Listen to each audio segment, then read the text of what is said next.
하나님의 그 명절, 하나님이 주시는 그 날들을 통하여서 명절을 잘 보냈을 것이라고 생각합니다. 하나님께 모든 영광이 있고 하나님께서 주시는 그 날들의 축복을 인하여서 여러분들이 더욱더 복을 누리고 하나님이 주시는 놀라운 지혜와 능력이 함께하게 되기를 주의 이름으로 간절히 소망합니다. 우리가 오늘은 이제 이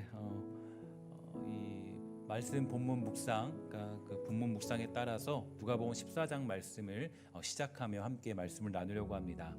오늘 우리가 보는 본문은 예수님이 안식일에 병든 사람을 고쳐주고 그 일로 인하여서 이제 안식일 논쟁이 벌어지는 그런 장면입니다. 1절부터 6절까지는 안식일 논쟁이 나오고요. 7절 이하서부터는 겸손하라는 말씀이 이어지고 있는데요. 즉 전반부에는 이제 궁율에 관한 내용이 이어지고 있고 또 뒷부분은 이 겸손에 관한 내용이 나타나고 있습니다.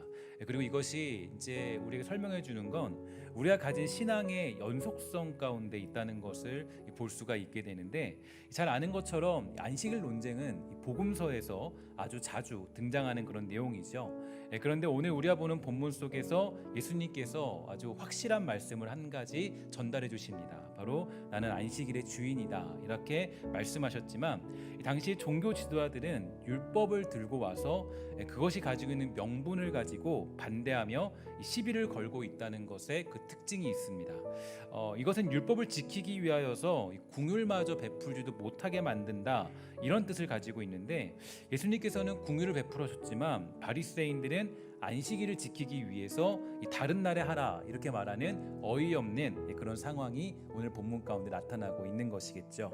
그래서 예수님께서 그들에게 말씀하시기를 안식일이기 때문에 더욱더 궁율을 베풀고 하나님의 뜻을 나타내고 증거하는 것은 당연하다, 더 해야 한다, 이렇게 말씀하시면서 안식일의 개념을 그렇게 설명해 주십니다. 이것을 통해 우리에게 주는 깊은 의미가 있는데, 그것은 우리의 모든 것들의 주인이 하나님이심을 이야기하고 있고, 이 사실을 잊어버리게 되면 우리는 내가 가진 명분이나 법칙들로 인하여서 오히려 하나님의 생각과 그분의 뜻, 그리고 그 일하심과 충돌할 수 있다라는 것을 우리에게 명시해주고 있습니다. 예를 들어서 여러분 사무엘상 15장에 보면요, 이 사울이 왕이 되었을 때 사무엘 선지자가 아말렉을 치되 어떤 전리품도 가져오지 말라, 이렇게 진멸하라, 이렇게 명령하였죠. 그런데 전쟁을 한 후에 어떻게 여러분 전리품을 안 챙겨올 수 있을까요? 전쟁을 했으면, 승리했으면 당연히 전리품을 챙겨오는 게 당연한 것입니다. 근데 실은 전쟁에서 승리하면은 그것이 당연한 법칙이에요. 그래서인지 사울은 아주 좋은 전리품들을 가져오게 되죠. 그리고 이때 사무엘이 가서 사울을 꾸짖고, 그때 사울이 말하길 이렇게 말합니다.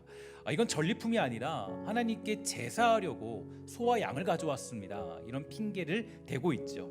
이때 사무엘이 사울에게 하는 말이 뭡니까? 이렇게 말합니다. 우리가 너무 잘 아는 말씀인데, 하나님은 번제보다 그의 말씀을 순종하는 것을 더 좋아한다, 이렇게 말씀하시죠.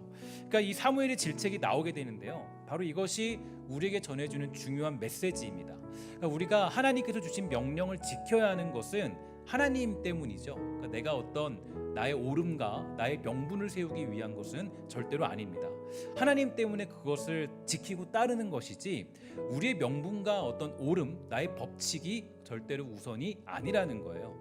때로는 여러분, 우리가 신앙생활하면서 또 여러 가지 신앙의 가장 중요한 그런 과정들, 많은 것들을 봤을 때 옳은 것이 오히려 하나님의 뜻을 막아버릴 때가 더 많이 있습니다. 이런 점에서 우리들은 굉장히 여러 가지 것들을 조심할 필요가 있는데요, 쉽게 말해서 아무리 우리가 2000년을 똑같이 해오는 일이라 할지라도 그것이 만약에 하나님의 뜻이 어긋나면 그것을 따르는 것은 옳지 못하더라는 겁니다. 특별히 이런 부분에서 예수님은 말씀하시기를 그 중요한 어떤 이 중심 사상을 얘기하시는데, 누가 아들이나 소가 우물에 빠졌으면 안식일이라도 곧 끌어내지 않겠느냐 하시니, 이렇게 물으시면서 우리가 해야 하는 일들에 대하여서 설명하고 있습니다. 이런 면에서 항상 우리가 조심해야 될 것은 바로 옳은 것으로 인하여서 우리가 받은 궁유람, 그 은혜로 인하여서 이루어지는 삶들을 반대하는 일로 살아가면 안 되는 것입니다. 그러니까 아무리 오라도 하나님은 이 궁율하심으로 우리를 세우셨다, 우리를 부르셨다는 사실이죠. 실은 우리에게 옳은 것으로 따지면요, 우리 모두는 이 자리에 존재할 수 없습니다. 여기서 옳은 사람은 없거든요. 전부 다 하나님의 그런 주시는 구원을 우리가 받을 만큼 옳은 짓을 한 사람은 절대로 이 자리에 없습니다. 하지만 하나님의 그 긍휼하심이 우리를 구원의 자리로 인도했다는 것을 보게 될 때 우리가 해야 될 일이 무엇인가에 대해서 깨달을 수가 있게 되죠. 이 법칙과 원칙도 중요하겠지만 우리에게 더 필요한 원칙, 큰 전제 조건은 이 긍휼함입니다. 그러니까 긍휼함 또한 잊을 수 없고 하나님은 긍휼함으로 우리를 구원하셨지 절대 옳음과 명분으로 우리를 구원하지 않으십니다. 여러분, 이 긍휼함에 대해 생각해 보면요, 이 긍휼한다는 것은, 긍휼을 베푼다라는 것은 언제나 이 베푸는 쪽에서 하는 주권적인 행위예요. 그러니까 이 긍휼을 베푼다 했을 때는 긍휼이라는 것은 이 받는 사람에 근거하지 않고 주는 사람에게 있죠. 그러니까 내가 긍휼을 베푸는 겁니다. 그러니까 여러 가지 명분이 있고 법칙이 있고 옳음이 있다 할지라도 이 베푸는 쪽에서 긍휼함을 베푼다면 그 모든 법칙과 명분은 다 깨지게 됩니다. 그러니까 이 긍휼함의 원칙이 그래요. 긍휼이라는 원칙은 정말 이게 이 베푸는 쪽에서 하는 것이지 이 상대방을 근거로 해서 긍휼함을 부르지 않아요. 그러니까 여러분, 우리가 이거를 어디를 통해서 알게 되냐면, 저도 이 자녀를 키우다 보니까 이런 것들을 많이 깨닫게 되는데요. 이 자녀를 통하여서 이제 어떤 분이 그러셨어요. 이 자녀를 낳으면 더 깊은 하나님을 만날 수 있다, 이렇게 얘기를 하시는데 저도 그거를 조금 더 깨닫게 되었습니다. 그 자녀를 통하여 보게 되면 여러분들이나 저나 이 자녀들에게 어떤 모습을 가지고 우리가 살아오셨습니까? 이 자녀들을 대할 때 원칙과 명분으로 그 자녀들을 키운 사람은 아무도 없어요. 그러니까 만약 원칙과 명분으로 키운다면 이 모든 자녀들이 전부 다 불효자식입니다. 전부 다 받아들일 수가 없죠. 아무리 원칙을 세우고 명분을 준다고 할지라도 그것을 다 지키는 자녀는 없습니다. 예를 들어서 법칙대로 따지면 나한테 효도하지 않는 자녀는 자녀라고 할 수 없고, 내가 세운 원칙대로 하지 않은 자녀는 자녀라고 이야기할 수 없습니다. 그러나 그것으로만 여러분의 자녀를 키워내지 않았을 거예요. 야, 너는 여기까지 하면, 이만큼 하면은 내 자녀야 라고 얘기하면서 여기에 도달하지 못했으니까 넌 자녀가 될 수 없어 라고 하는 그런 옳음과 명분으로 자녀를 양육한 사람은 한 사람도 존재하지 않습니다. 언제나 자녀를 키울 때는 그 안에 가장 중요한 원칙은 긍휼이라는 원칙이에요. 그러니까 부모로서 자녀에게 긍휼이라는 원칙을 베푸게 된 거죠.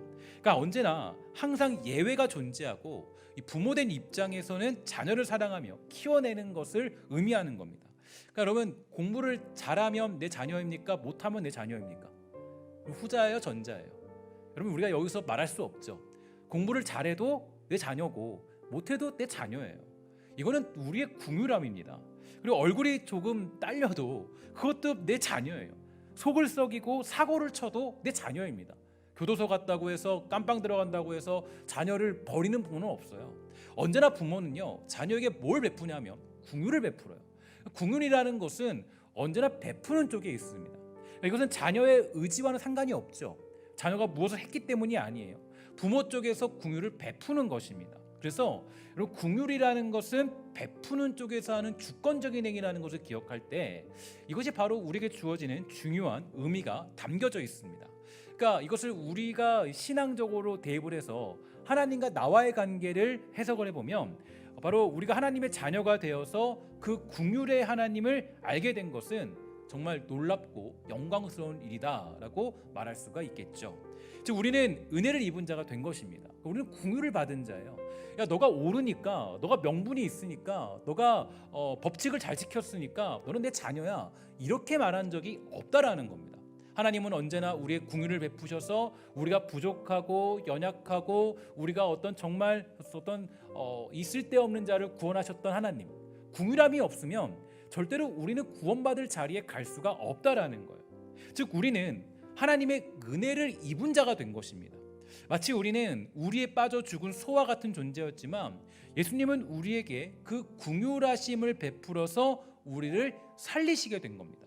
그러니까 너가 옳다, 너가 괜찮은 법칙을 가졌다, 너가 괜찮은 행동을 했다, 이것으로 해서 우리를 구원하신 것이 아니라 그 긍휼하심으로 우리를 구원하셨다는 사실을 우리는 기억할 필요가 있습니다.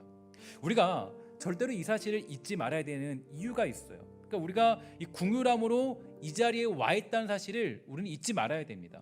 만약에 우리의 공로, 나의 의지, 나의 능력으로 이 자리에 있다면 우리가 그렇게 해서 내가 옳은 것을 하다 보니까 하나님을 찾아냈고 하나님을 발견했다면, 그리고 내 힘으로 내가 그리스도인답게 살아가고 있다면 우리는 충분히 누군가를 비판할 수 있는 자격이 있을 겁니다. 하지만 정말 우리는 긍휼함을 받은 자입니다. 우리는 은혜를 받은 자예요.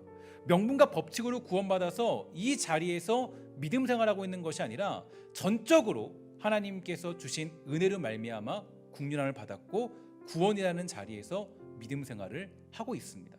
그런데 우리가 이런 것을 보면 우리가 과연 누구보다 높을 수 있을까요? 우리가 긍휼함을 받았다면, 우리가 받은 은혜가 긍휼함이라면, 긍휼로 말미암아 주권적인 행위로 하나님께서 전적으로 우리를 구원하셨다면 우리가 누구보다 과연 높다고 얘기할 수 있고, 과연 우리가 누구를 지적하며 비난할 수 있겠습니까? 누구보다 높은 자리에 앉아 있을 수 있을까요? 나도, 너도, 우리 모두가 전부 다 긍휼함을 받은 사람들인데, 우리가 누구를 향하여서 내가 더 높다, 내가 더 잘났다, 내가 더 뛰어났다라고 이야기할 수 있을까요? 나도 긍휼함을 받았는데 아직 긍휼함을 받지 못한 자들에게 내가 더 뛰어나다고 말할 수 있는 사람이 있다면 그것만큼 큰 교만은 없을 겁니다. 내가 긍휼함 가운데 이 자리에 앉아 있다면 우리는 긍휼함으로, 겸손함으로 사람을 대할 수밖에 없다라는 거죠. 우리가 은혜로 이 자리에 있다면 우리는 은혜를 가진 자로서의 눈으로 사람을 바라볼 수밖에 없습니다. 그리고 그러한 일이야말로 우리가 긍휼함을 받은 우리가 해야 될 일이 되는 거죠.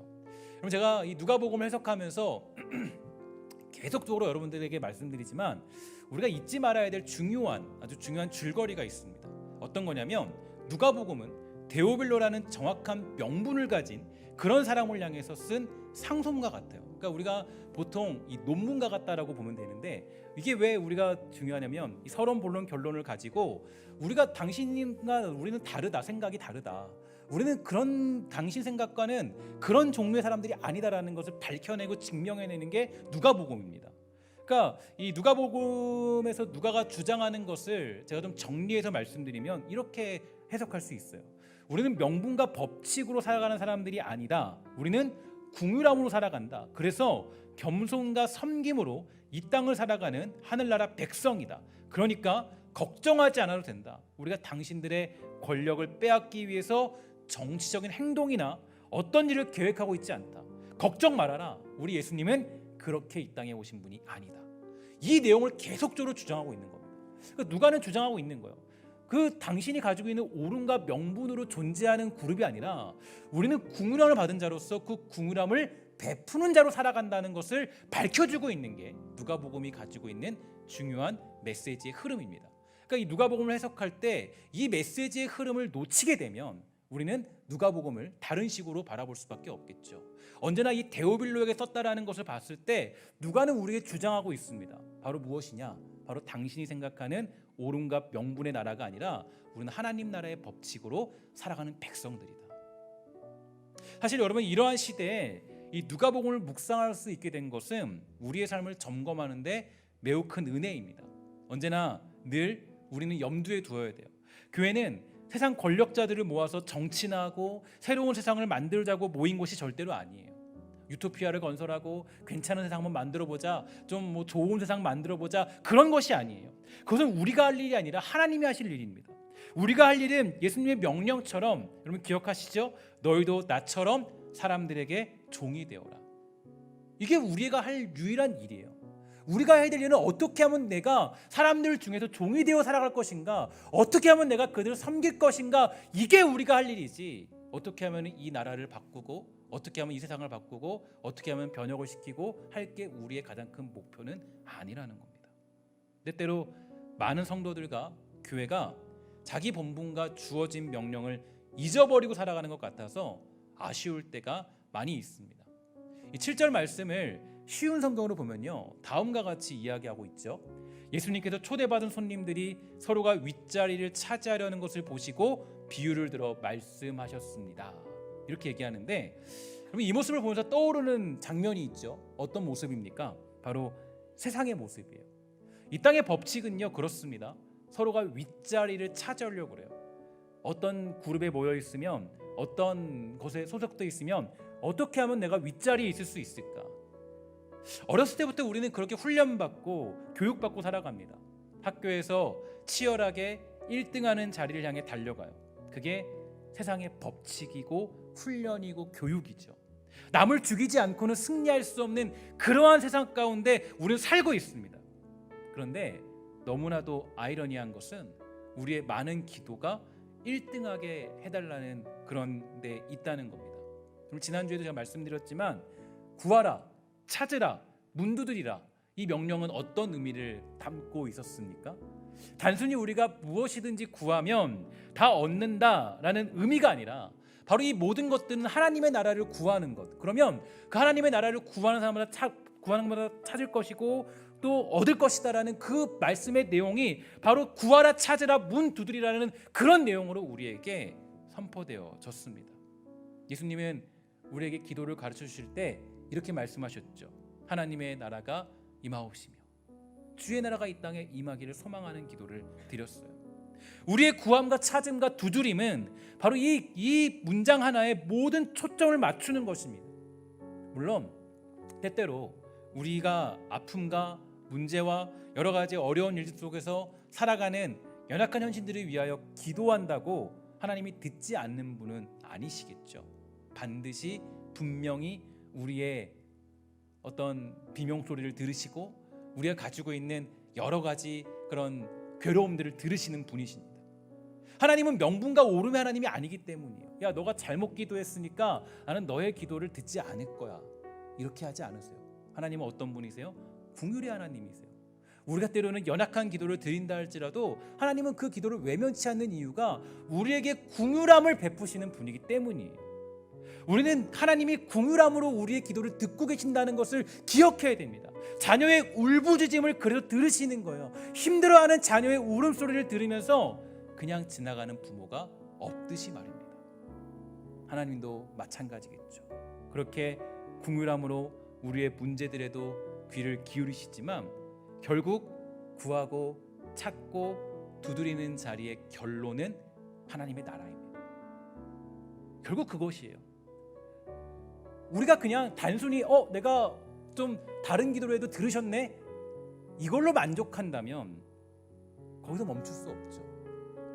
하나님이 원하시는 건 우리가 결국에는 하나님의 나라를 구하고 찾고 두드리는 그 자리, 긍휼함이 선포되는 그 자리까지의 기도를 하기 원하시는 분이 우리 하나님이세요.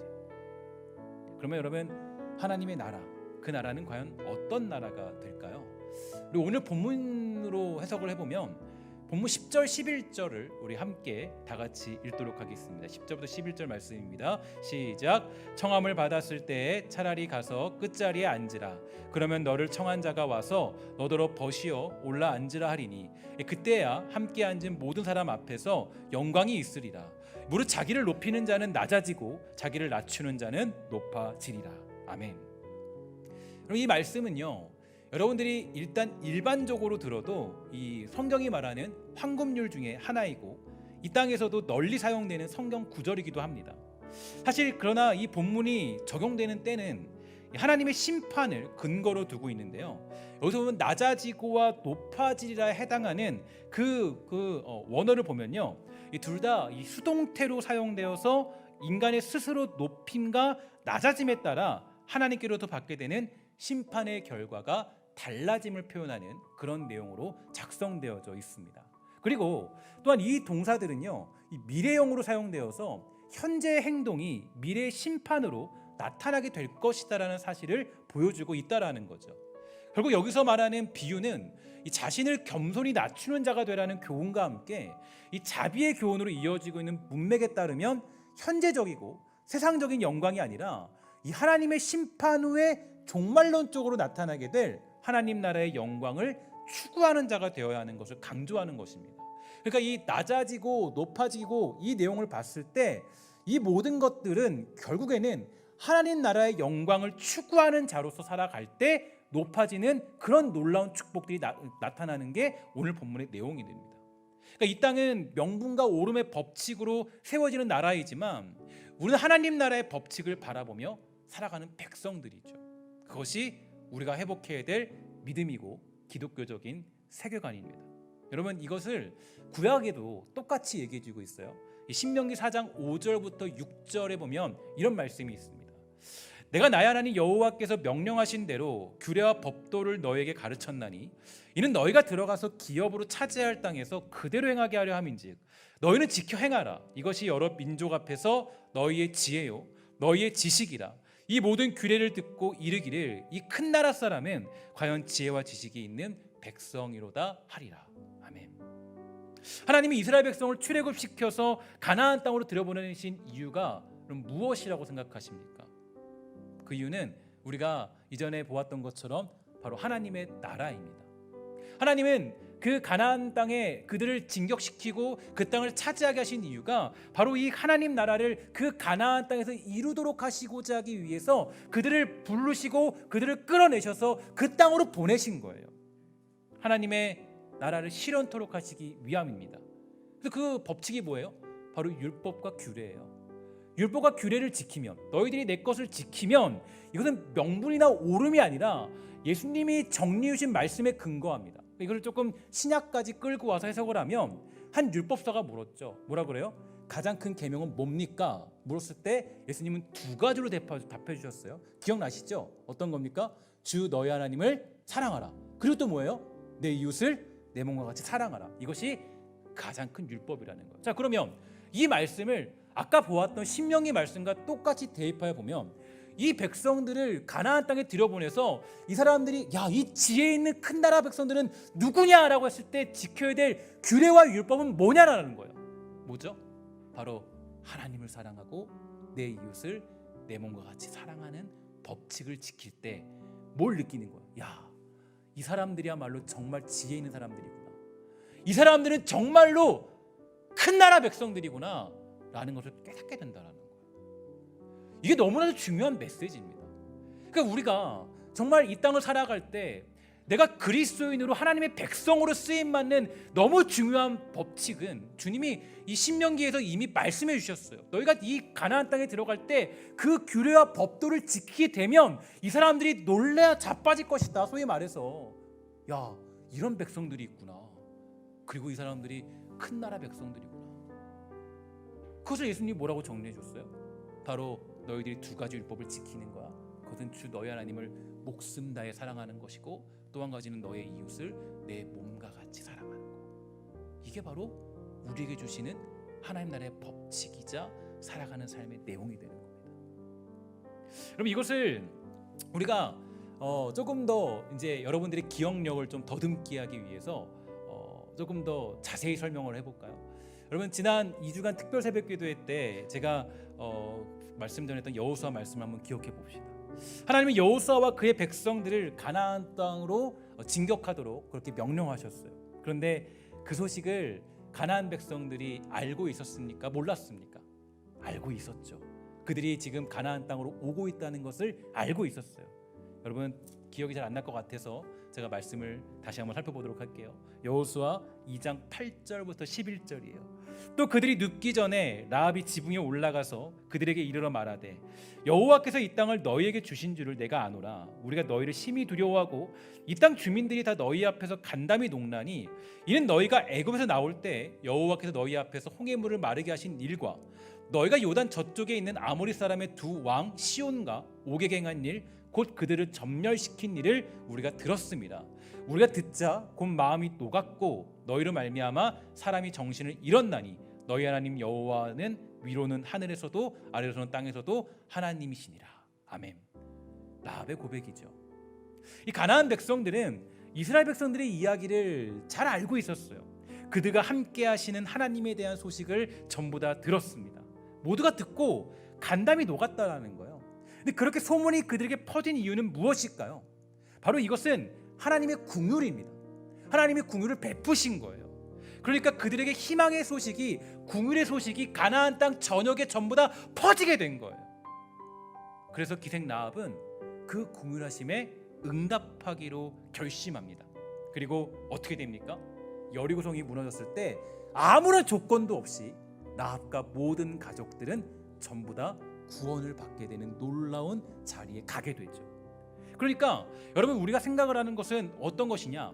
가나안 땅에는 먼저 뭐가 선포된 거냐면 궁유람이 선포된 거예요. 하나님의 기적과 놀라운 일하심과 그분의 역사를 통해서 하나님은 궁유를 베푸시는 분이다라는 것을 그들에게 먼저 선포가 된 것입니다.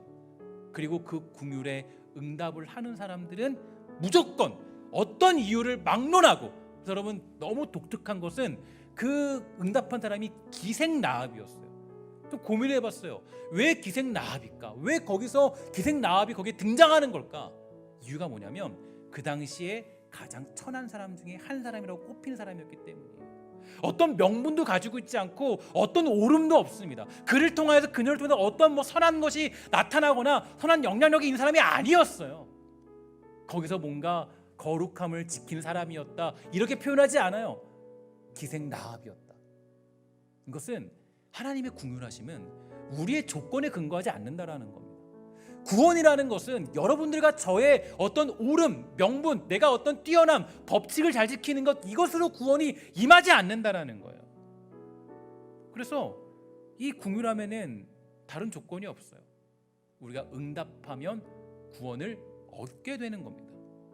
응답하면 누구든지 구원을 받고 누리는 그 은혜가 이미 구약시대에도 선포되어지고 있었다라는 겁니다. 하지만 여러분, 응답하지 않고 버티면 결국 어디로 가는 거예요? 마지막까지, 그때까지 심판으로 갈 수밖에 없는 겁니다. 근데 여러분, 예가 하나 더 있어요. 제가 이걸 좀 곰곰이 생각해 보면서 어떤 예를 생각해 볼까 보면서 떠오른 사람이 또 있었는데, 여러분, 그 아수르라는 이스라엘의 적대 국가가 있습니다. 아수르는 이 북이스라엘을 멸망시킨 장본인인 나라죠. 그래서 이스라엘의 원수 같은 그런 나라입니다. 그런데 하나님이 이 니느웨로 요나 선지자를 파송해요. 그런데 요나가 시큰둥하죠. 아니 하나님, 저들이 뭘 했다고 저를 곳에 보냅니까? 저들이 모자랐다고 저를 보내는 거예요. 아니 저런 말도 안 되는 민족, 아니 우리를 괴롭히고 우리를 이렇게 아프게 만들고 우리 민족을 이렇게 괴롭게 만드는 그 나라에 왜 저를 보냅니까? 그럼 이해가 가시죠? 여러분 많이 생각해 보세요. 여러분의 선조를 무너뜨린 일본, 그죠? 일본 같은 나라에 우리가 가야 하는 하나님 말씀하시는 거예요. 근데 얼마 안 지났어요. 그 일본이라는 나라에 가서 야 너 복음 전해라, 너 거기서 궁유를 베풀어라, 구원을 베풀어라. 여러분 그러면 그게 가당하시겠어요? 쉽지 않죠. 거기 중심부에 가서 예를 들어서 그 일본에 아주 그 우리나라를 완전히 싫어하는 그런 사람들이 있잖아요. 거기에 가서 너 복음 전해, 이게 가당하냐고요. 워낙 시큰둥해요. 또 하나님 뭘 했다고 나를 거기에 보냅니까? 내가 뭐가 볼 게 있다고 거기 가서 제가 복음 전하라고 그래요. 도대체 왜 그러시는 거예요? 그래서 요다가 얘기하죠. 전 거기 안 갑니다. 전 다시스로 갈게요. 전 안 가요. 하나님은, 근데 제가 하나님이 무섭다라는 게 이 목회자를 통해서도 보게 되는데, 여러분 목회자들도요, 여러분 그냥 목회자가 된 게 아니에요. 대부분 목회자들이 피하고 도망치다가 대부분 그래요. 하나님 저 안 할게요. 저 못해요. 힘들어요. 하나님 막 끌어안쳐요. 하나님 한 번 결정하면 제가 보니까 하나님은 포기하지 않는 분이세요. 나는 이스 쓰고 저 꽤 쓰지만 하나님은 그거 그냥 다 데려다가 쓰시더라고요. 여러분 요나도 마찬가지였어요. 요나가 하나님 저 여기로 도망갈게요. 하나님이 모르시겠지 하고 도망갔어요. 다시스로 가겠습니다. 하나님 집요하시죠. 여러분 하나님 집요하신 분이십니다. 피하려고 하지 마세요. 도망치려고 하지 마세요. 그냥 순순히 항복하는 게 가장 좋아요. 집요하신 분이세요. 어떻게 해요? 요나를 그냥 잡아다가 니느웨로 던져버렸어요. 그냥 큰 물고기에 그냥 잡아가다가 그냥 확 잡아가다가 그냥 던져버렸죠. 무서운 분이세요 하나님. 그렇게 보면. 그러니까 여러분 거기서 좀 요나서를 읽으면서 오해하지 말아야 될 게 있어요. 요나가 거기서 정말 그 고래 뱃속에서 회개했다. 사실 회개한 게 아니에요. 살려달라고 애원한 거지 하나님 앞에. 요나가 그래서 여러분 그게 왜 그러냐면 장면이 나와요. 요나가 회개했다면요, 니느웨 갔을 때 이렇게 해야 돼요. 정말 당신들은 구원받을 수 있어요. 지금 돌아오면 돼요. 이렇게 해야 돼요. 근데 그렇게 안 하죠. 가서 뭐예요? 야 여기 니느웨 성 망할 거다. 끝이에요 이게. 그리고 그분 보면 성경 너무 재밌어. 성경을 자세히 보면 너무 재밌는 게 분명히 그 설명할 때 거기는 나흘간 돌 수 있는 땅이라 그래요. 근데 요나가 얼마큼 합니까? 하루 그냥 반나절 그냥 하는 딱 복음 전하고 끝내요. 요나가 그래요. 하나님 보면 요나는 그런 모습을 보여요. 그러니까 근데 너무 놀라운 일이 벌어졌죠. 뭐래요? 조금 그냥 사흘 길을 돌아야 되는데 하루 잠깐 본 거 가지고 난리가 퍼진 거예요. 난리법석이 난 거예요. 사람들이 갑자기 울며 회개하고 심지어는 가축들마저 울면서 회개했다. 가축들마저 엄청난 일이 벌어진 거예요. 그들이 갑자기 울면서 회개하고 놀까 되니까 요나가 자빠진 거죠. 아니 이게 도대체 어떻게 된 일이야 이게. 쟤네들은 한 것도 없는데 쟤네들이 무슨 구원받을 자격이 있어요 하나님. 그러니까 여러분 뭐예요? 요나가 씩씩 화를 내죠. 화를 내. 이런 말도 안 되는 일이 어떻게? 제가 뭘 했다고? 저 사람들 한 게 아무것도 없잖아요 하나님. 도대체 뭐예요 하나님? 왜 그러시는 거예요? 그러니까 요나가 열받았어요. 요나서 4장 3절. 요나서는 너무 재밌는 책이에요. 여호와여 원하건대 이제 내 생명을 거두어 가소서. 사는 것보다 죽는 것이 내게 나음이다. 내가 이 꼴을 보느니 그 니느웨 성 사람들이 회개하는 꼴을 보는 내가 죽을게요 하나님. 차라리 내 생명 거두어 가소서. 아니 저런 놈들이 무슨 구원을 받을 자격이 있고 무슨 회개를 한다는 자격이 있어요. 그러니까 이 요나는 얘기하는 거예요. 하나님이 긍휼 하나님인 거 제가 알고 있어요. 사랑의 하나님 알고 있어요. 그런데 이건 너무하지. 이건 아니잖아요. 이건 아니에요. 이건 내가 용납할 수가 없어요 하나님. 그런데 하나님이 저는 이 장면이야말로 너무 중요한 진짜 너무너무 재밌어요. 그러니까 하나님이 말씀하시죠. 제가 예전에도 한번 이 부분에 설교를 했는데 제목을 설명했는데 기억나시는 분인지 모르겠어요. 요나서 4장 4절 우리 함께 다 같이 읽을게요. 시작. 여호와께서 이르시되 내가 성내는 것이 옳으냐 하시니라. 아멘. 이게 너무나도 놀라운 거예요. 그러니까 하나님 말씀하시는 거야. 야, 너 성내는 게 옳냐? 네가 옳다고 얘기했던 거, 명분 세웠던 거, 그걸로 너가 구원을 얘기해? 너가 받은 구원은 뭔데? 하나님이 이스라엘 백성들을 부르면서 얘기했죠. 야, 내가 너희를 불렀을 때는 너희가 수요가 많기 때문도 아니야. 뛰어나기 때문도 아니야. 그런데 지금 요나는 어디에 잡혀 있는 거예요? 나는 구원받을 만한 자격이 있는데 저 사람은 없다라는 거예요. 나는 긍휼함을 받았음에도 불구하고 저 사람에게 긍휼이 안 된다라는 거예요. 이거 하나님이 얘기하는 거예요. 야, 너 성내는 거 옳냐? 잘 봐봐. 네가 지금 화내는 게 옳다고 생각하니?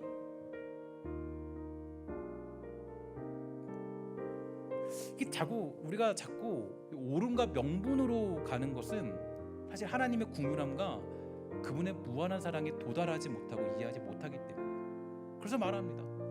하나님 저런 사람들 우리는 하나 하고 한두 가지 해놓고 이게 잘했다라고 하나님께 평가받지만 하나님은 그렇게 얘기하지 않으세요. 우리가 못한 게 98개거든요 2개 잘했어도.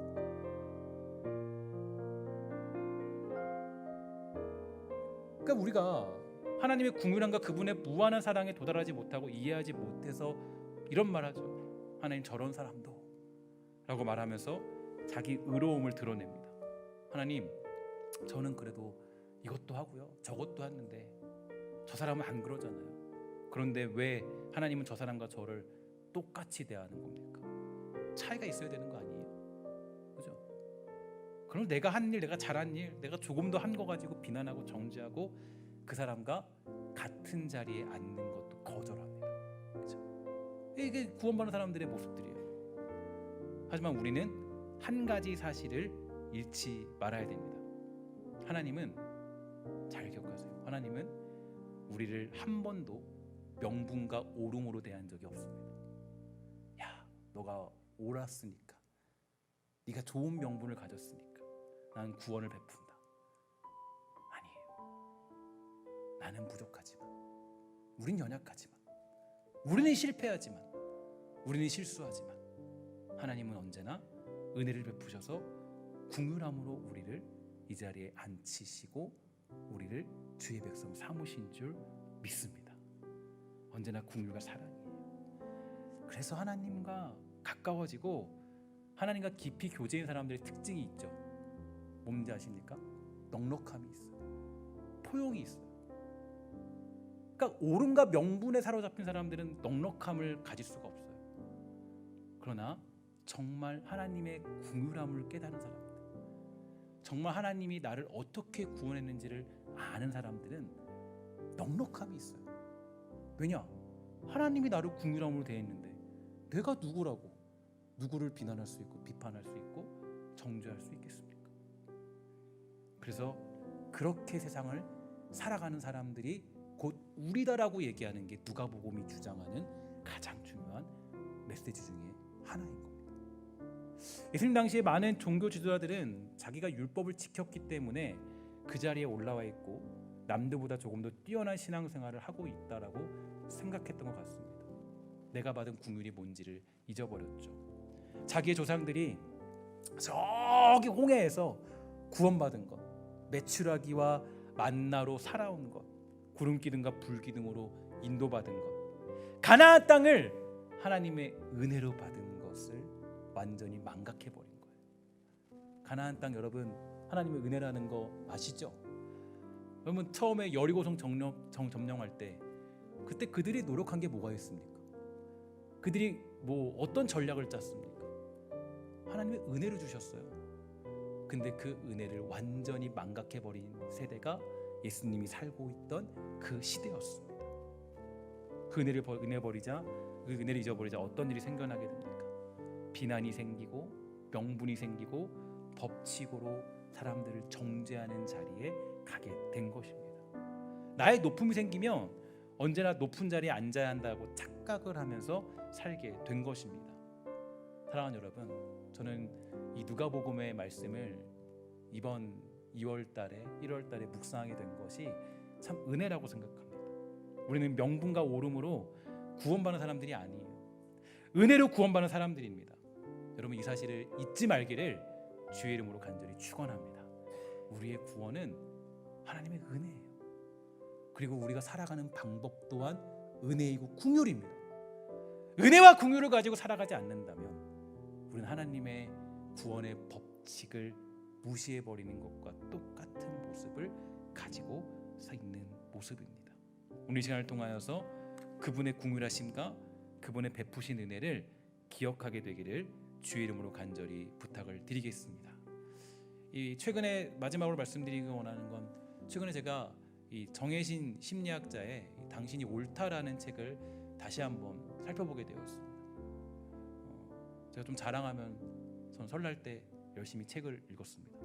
열심히 책을 읽었고 또 친척들도 많은 잠깐 보게 됐지만 책을 아주 열심히 읽었습니다. 읽으면서 제 마음속에 그 당신이 옳다라는 책에서 했던 말이 다시 떠올랐어요. 예전에 한번 제가 말씀드렸는데 그 책을 다시 살짝 보면서 거기서 그 새겨진 말, 이런 말이 있어요. 당신이 옳다. 온 체중을 실은 그 짧은 문장만큼 누군가를 강력하게 변화시키는 말은 세상에 또 없다. 그러니까 이 말을 한마디로 얘기하면 긍휼함이죠. 긍휼함. 당신에게 긍휼함을 베푸는 거예요. 그리고 그 긍휼함을 받은 사람들은 하나님의 은혜로 나아갈 수 있는 겁니다. 여러분 비난받고 정죄받는 사람에게 은혜가 생길 수 없어요. 하지만 우리가 은혜를 베풀고 긍휼을 베풀면 거기에서 하나님의 은혜가 온전히 임하게 되는 축복이 우리에게 임하게 될 줄 믿습니다. 여러분 이 땅을 살아갈 때 하나님의 나라를 이루고자 힘쓰는 은혜의 사람들, 긍휼의 사람들이 다 되기를 주의 이름으로 간절히 축원합니다. 함께 시간에 찬양하고 우리 기도하도록 하겠습니다.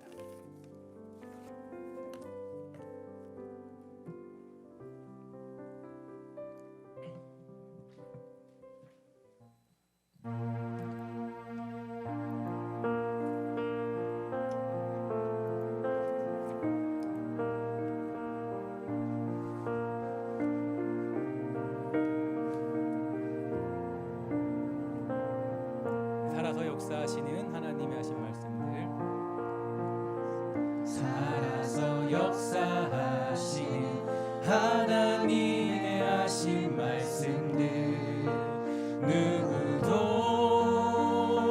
부인 못해.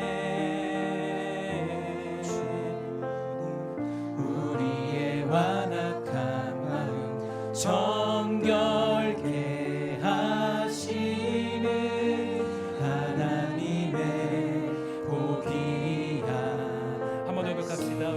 역사하시는 하나님의 선한 말씀들, 살아서 역사하시는 하나님의 하신 말씀들, 누구도 부인 못해. 우리의 완악한 마음 정결케 하시는 하나님의 고귀한 말씀. 우리 어디로 가야 될지, 우리 어디로 가야 할지, 무슨 일을 해야 할지, 때로 지쳐서 방황할 때도 살아계셔 지켜주심을 누구도 부인 못해. 누구도 부인. 한 번 더 기록합시다. 살아서 역사하신 하나님의 하신 말씀들, 살아서 역사하시는 하나님의 하신 말씀들, 누구도 부인 못해. 우리의 완악한 마음 정결케 하시는 하나님의 고귀한 말씀. 우리 어디로 가야 될지, 우리 어디로 가야 할지, 무슨 일을 해야 할지, 때론 지쳐서 방황할 때도 살아계셔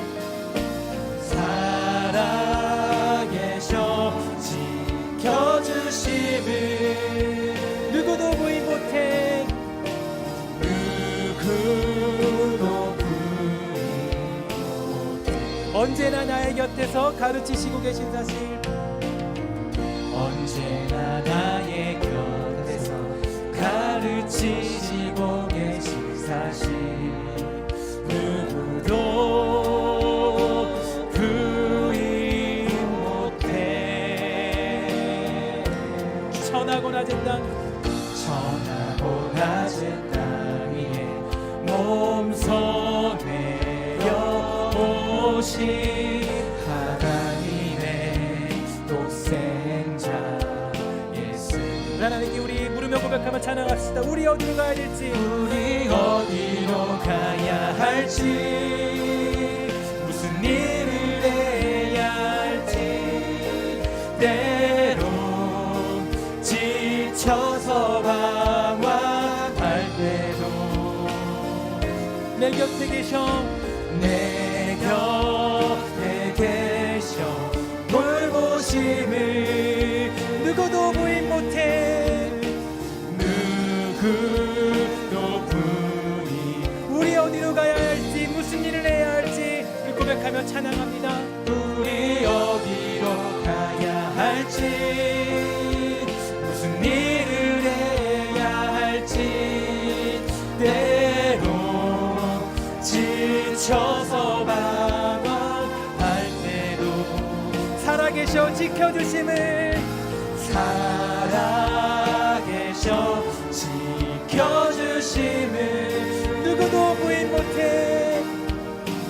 누구도 부인 못해. 네, 기도하길 소망합니다. 우리가 이 사람 기도하며 나아갈 때 살아계신 하나님을 누구도 부인 못하도록 우리가 살아가는 방법은 하나님의 나라를 이 땅에 실현하고 실천해내는 것인 줄 믿습니다. 때로 우리가 어디로 가야 될지, 무슨 일을 해야 할지 답답하여서 방황할 때도 있게 되지만, 우리 하나님은 여러분들을 가르치시고 여러분들이 정말 어떤 길을 가야 할지를 알려주시는 분이시죠. 이 시간에 여러분 기도하길 소망합니다. 하나님, 우리가 이 시대 가운데, 이 현실 가운데, 이 가정과 사회 속에서 내가 어떤 길을 가야 됩니까? 내가 주님의 말씀을 듣겠습니다. 주님의 길을 따라 십자가의 길을 따라 주님이 베푸신 궁유를 쫓아서 궁유를 베푸는 그 자리로 갈 수 있도록 허락하여 주시옵소서. 우리 함께 은혜를 구하면서 살아계신 하나님을 증거하는 백성으로 살아가겠습니다. 믿음의 결단을 통해 기도하도록 하겠습니다. 기도하겠습니다. 하나님 감사합니다. 주님 붙잡아 역사해 주시옵소서. 기도하기 소망합니다. 그리고 소망하고 우리 모든 것을 정말 아버지 그 궁유하심을 우리의 삶 가운데 드러내도록 허락하여 주시옵소서. 내가 받은 그 사랑과 그 궁유하심과 그 은혜를 우리가 증거하도록 허락하여 주시옵소서. 하나님 기도하기 소망하는 것은 우리 모든 주의 백성들 모두 정말 아버지 하나님 이 땅 가운데 주의 놀라운 은혜가 나타나도록 허락하여 주시고 주님이 말씀하시는 그 놀라운 아버지 그 명령을 쫓아 살아가도록 허락하여 주시옵소서. 우리가 어디로 가야 될지 무슨 일을 감당해야 될지 때론 지쳐서 방황한다 할지라도 그 모든 것을 주님 역사하시 원하는 것은 주의 놀라운 역사가 임하도록 허락하여 주시고 주의 놀라운 축복 노력이 나타나도록 허락하여 주시옵소서. 사회에서 또 나에게 준 삶 가운데 정말 아버지 모든 것을 구원을 베풀도록 붙잡아주시고 믿음의 사람으로서 구원함과 넉넉함과 포용을 가지고 살아갈 수 있는 귀한 믿음의 사람 되도록 허락하여 주시옵소서. 정죄와 비판으로 살아가는 것이 아니라 아버지 정말 넉넉함과 이해함과 돌보심과 구원함으로 살아가도록 허락하여 주시옵소서. 하나님 붙들어 주시 소망합니다. 우리 영혼들을 지켜주시고 우리 백성들을 지켜주셔서 이 땅 가운데 넉넉함과 포용으로 살아가도록 붙잡아주시며 주님이 말씀하시는 그 구원하심을 쫓아 살아가도록 주님 허락하여 주시옵소서. 은혜를 베풀어 주시옵소서. 우리 그런 놀라운 능력과 믿음을 베풀어 주시고 주님 말씀하시는 그 은혜 가운데로 붙잡아 주시옵소서. 주님 은혜 베풀어 주십니다. 주님 붙잡아 주시옵소서. 붙잡아 주시옵소서. 붙잡아 주시옵소서. 우리 기도하는 마음으로 마지막으로 고백하고 나아갑시다. 우리 어디로 가야 할지 무슨 일을 해야 할지 우리 기도하는 마음으로 고백하며 찬양합니다. 어디로 가야 할지 무슨 일을 해야 할지 때론 지쳐서 방황할 때도 살아계셔서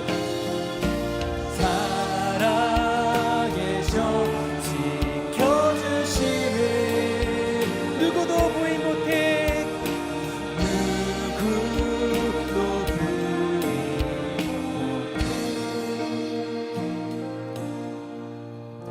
하나님 우리 사랑하는 주의 백성들이 이 땅 가운데 하나님의 궁휼하심을 나타내기에 충분한 백성 되도록 허락하여 주시옵소서. 우리가 비판과 정죄와 옳음과 명분으로 정말 살아가는 것이 아니라 하나님이 우리에게 베푸셨던 궁휼과 넉넉함과 포용과 이해로 살아갈 수 있는 그런 마음을 허락하여 주시고 이 땅을 살아가며 나아갈 때 인간이 가지고 있는 그 세계관이 아니라 하나님이 가르쳐 주신 하나님 나라의 세계관으로 이 땅을 살아갈 수 있는 믿음의 능력들을 사랑하는 백성들에게 주님 허락하여 주시옵소서. 하나님 각자의 자리에서 또 이 자리에서 예물을 드렸습니다. 그 드린 백성들마다 축복하시 원하는 건 정말 아버지 우리가 그냥 막막한 믿음으로 살아가는 것이 아니라 예수님이 가셨던 그 길을 나도 가겠습니다. 우리도 그 길을 실천하며 걸어갈 때 누구도 부인 못해라는 그 고백으로 선포할 줄 아는 귀한 은혜를 베풀어 주시옵소서. 모든 말씀 예수 그리스도의 이름으로 간절히 축복하며 기도합니다.